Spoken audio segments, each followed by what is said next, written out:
Pag-uusapan pa natin ang eco-friendly hollow blocks kasama si Mobile Journal Marymon Reyes.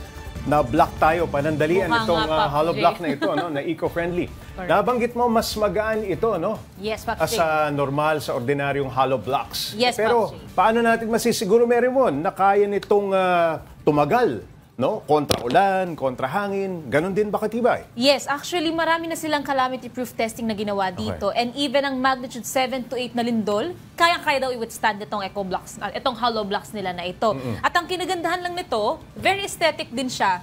So pwedeng mamili kung sa customization, kung ang tile finish ang gusto nyo daw, pwede rin naman siyang smooth lang siya. Parang na-finish na eh. Yes, exactly. So cost-friendly din siya. At the same time, pagdating sa mga tubig, kapag maulan, hindi rin daw papasukin yung grooves nitong Marymon, ang presyo, gaano ito kamura o kamahal dun sa ordinaryong hollow blocks? Sa ngayon, dahil niche production sila, so ibig sabihin customized pa, so depende sa clients nila, ang price range nila per square meter is nasa 1,600 to 3,500. Pero, pag naging commercially available na to and mass-produced, di hamak doon na mas mura ito kumpara sa usual or ordinary hollow blocks natin. Yung 1,635 per square meter yun. So, ilang hollow blocks yung bubuin mo sa square meter na yun? Medyo matagal na rin daw itong Polite hollow blocks. Ano? Bakit daw hindi pa ganun ka-available ang mga ganitong klaseng materyales at hindi sila makabili sa hardware? Actually, hindi sa atin na-divulge ng malalim ni Doc yung pinaka-plans niya. Pero marami na raw kasi siyang nakakausap ngayon na gustong makipag-negotiate tungkol dun sa sourcing ng products na gagamitin para nga mabuo itong hollow blocks.